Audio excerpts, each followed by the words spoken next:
Il est 6h30 à Abidjan et partout en Côte d'Ivoire. Mesdames et messieurs, bonjour. Dans l'actualité de ce matin, inhumation de Monseigneur Paul Siméon Awanadjo à la cathédrale Sainte-Thérèse de l'Enfant Jésus de Bouaké. Le Premier ministre Robert Begré-Mambé a représenté le président Alassane Ouattara pour dire les adieux des autorités au sommet de l'État à l'archevêque métropolitain de Bouaké. Paul Siméon Awanadjo, faut-il le savoir, est décédé le 12 février 2024 à Abidjan, non loin de Bingerville qu'il a vu naître.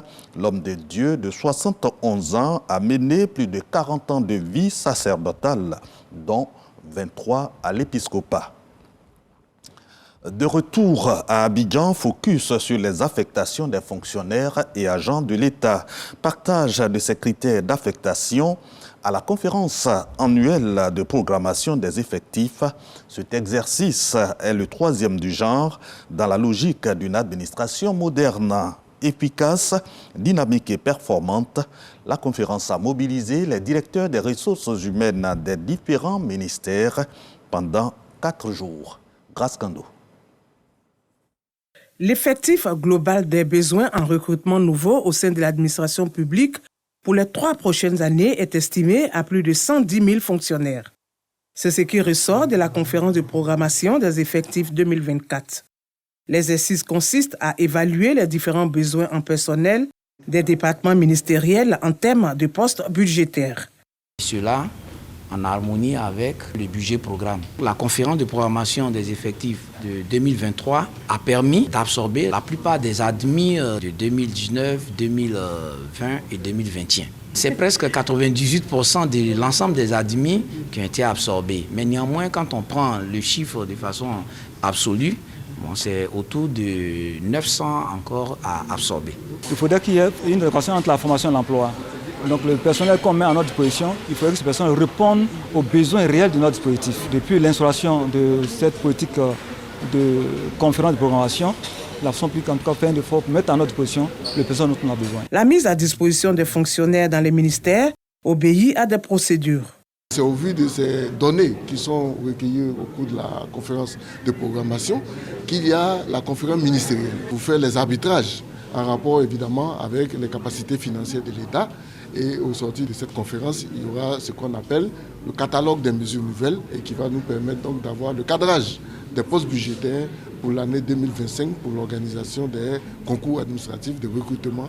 Lorsque ces concours seront donc organisés, les admis à ces concours seront affectés au regard des besoins qui ont été exprimés aujourd'hui au cours de cette conférence de programmation pour aller dans les ministères où leur profil est demandé pour y prendre service et travailler.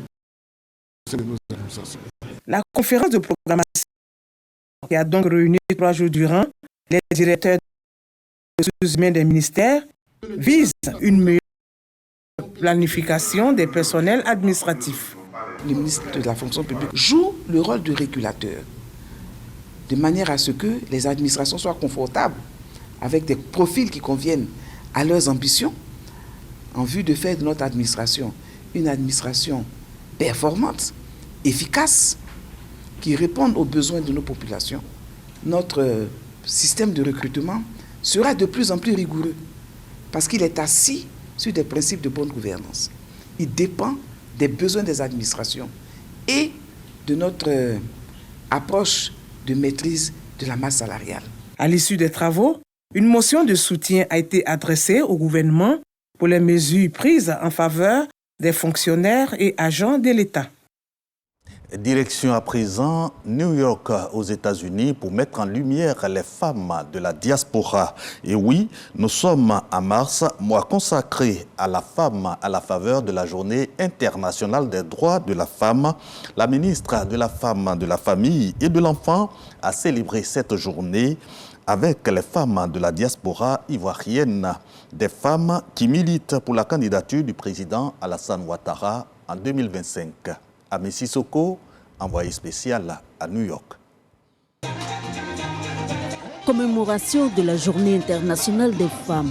Les femmes de la diaspora ivoirienne aux États-Unis à l'honneur. Une initiative de la ministre de la Femme, de la Famille et de l'Enfant. À ce côté, La vice-présidente du Sénat, le CESEC, le représentant permanent de la Côte d'Ivoire auprès des Nations Unies, son Excellence Timoko Moriko, le consul général à New York, les membres du corps diplomatique, des élus et des hommes d'affaires. Une occasion pour ces femmes de faire directement leurs doléances à leur ministre de tutelle, notamment l'accès au financement et l'accompagnement à la réalisation de leurs projets en Côte d'Ivoire. Madame la ministre, nous croyons que notre mission est en phase avec les valeurs des objectifs de votre ministère et nous sommes impatients d'explorer les possibilités de collaboration et de partenariat pour améliorer le bien-être des enfants en Côte d'Ivoire. Autre préoccupation des femmes de la diaspora ivoirienne aux États-Unis, maintenir le cap du développement en Côte d'Ivoire avec le chef de l'État Alassane Ouattara. Et à l'unanimité, à travers des motions de soutien, elles ont exprimé leur profond désir de le voir briguer un autre mandat en 2025. Nous voudrions exprimer notre gratitude à l'endroit de son Excellence, M. Alassane Ouattara, président de la République de Côte d'Ivoire, pour sa volonté politique affichée pour la promotion des droits des femmes et des filles à travers l'adoption du quota des 30%. Les femmes de la diaspora font le choix de la stabilité et de la prospérité avec le président Alassane Ouattara en 2025. Les femmes de la diaspora font le choix de la cohésion sociale et du développement local avec le président Alassane Ouattara en 2025. Pour son engagement à améliorer le bien-être des Ivoiriens à New York, les femmes, avec le soutien de la ministre Nassine Batouraye, ont rendu un hommage appuyé au consul général de Côte d'Ivoire et délégué général du service de promotion économique de la Côte d'Ivoire aux États-Unis, au Canada et au Mexique, son Excellence Inza Camara. Ce dernier a salué les progrès du gouvernement en matière de l'autonomisation de la femme. Des progrès remarquables au profit et à l'endroit des femmes ont été réalisés dans notre pays grâce à des réformes institutionnelles et à des mécanismes novateurs. Toutes ces initiatives gouvernementales, conduites sous l'autorité et le leadership du président de la République, son Excellence Alassane Ouattara, ont permis une plus grande autonomisation des femmes pour leur bien-être et leur épanouissement. Ayant pris bonne note des appels à la candidature du président Alassane Ouattara aux élections présidentielles de 2025, la ministre Nassine Batouraye s'est engagée à transmettre en main propre au chef de l'État l'ensemble des motions lues. Nous ne pouvons pas penser que de la diaspora, depuis New York à des milliers de kilomètres, vous êtes dans cette disposition. Nous assistons à des appels récurrents à la candidature du chef de l'État, son Excellence M. Alassane Ouattara pour 2025. Mais je pense que ce sont des appels légitimes. Il faut laisser les Ivoiriens s'exprimer. Et même au-delà de nos frontières, vous vous êtes exprimés aujourd'hui. Je voudrais vous dire merci. Le temps de cette journée de célébration de la femme avait été donné la veille avec l'exposition consacrée à la marche des femmes sur Grand Bassam et aux pionnières de la lutte pour les droits des femmes en Côte d'Ivoire. Tout autre chose sur place ici à Abidjan, en Côte d'Ivoire, opérationnalisation du RSU, le registre social unique. C'est une banque de données pour permettre de mieux adresser la question de la lutte contre la pauvreté. La ministre en charge de cette question a échangé avec le corps préfectoral. Miss Belmondo Dogo a mis les préfets en mission dans leurs régions respectives pour l'élaboration du RSU. Michel Mambo Sogodo. Est considérée comme pauvre toute personne qui vit en dessous de 750 francs CFA par jour et en extrême pauvreté, celle qui vit en dessous de 350 francs CFA par jour. Les signes de la pauvreté sont multiples: mauvaise santé, logement précaire, sous-alimentation, environnement dégradé, insécurité physique. Afin d'identifier les ménages en situation de pauvreté ou d'extrême pauvreté en Côte d'Ivoire, le ministère de la Cohésion nationale, de la solidarité et de la lutte contre la pauvreté élabore un registre social unique RSU. Une banque de données qui devra permettre d'établir une liste exhaustive des personnes éligibles aux différents programmes de lutte contre la pauvreté en Côte d'Ivoire et les préfets de région sont mis à contribution. Nous avons trouvé primordial de vous associer à ce projet afin que vous soyez des relais auprès des populations de vos régions respectives. En réalité, il s'agit de faire connaître le RSU, le régime social unique dans vos localités pour un fonctionnement et une application efficiente, efficace et effective.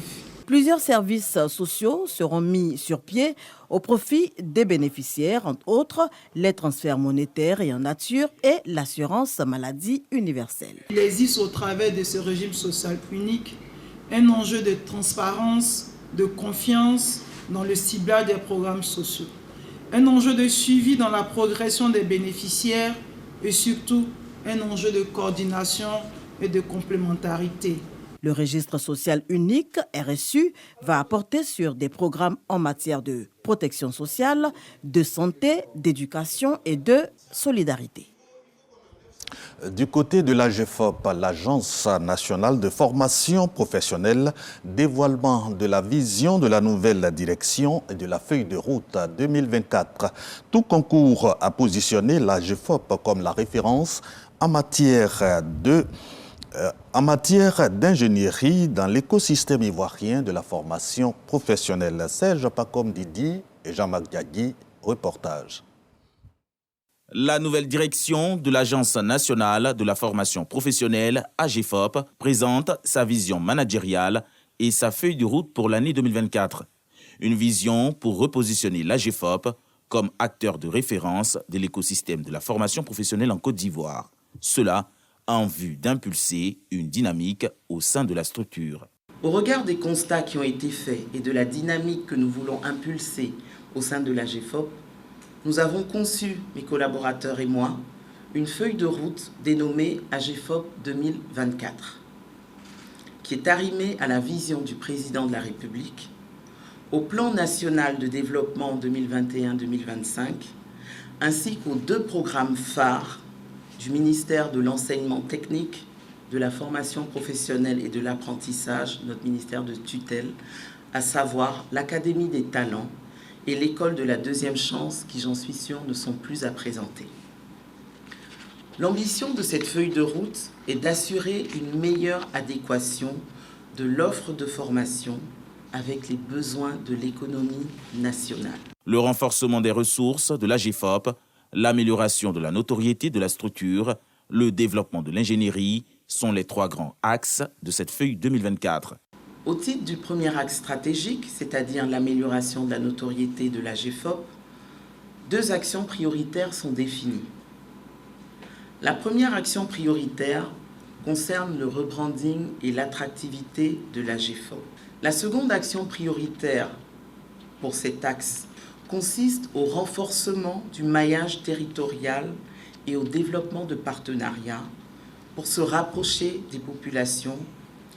Le deuxième axe stratégique, il s'agit de la contribution de l'AGFOP à la transformation structurelle de notre économie. Relativement au dernier axe stratégique, il s'agira de renforcer les capacités organisationnelles, opérationnelles et financières de l'Agence nationale de la formation professionnelle. Pour mener à bien sa vision et sa feuille de route, l'AGFOP institue pour le compte de cette année 2024 7 chantiers phares.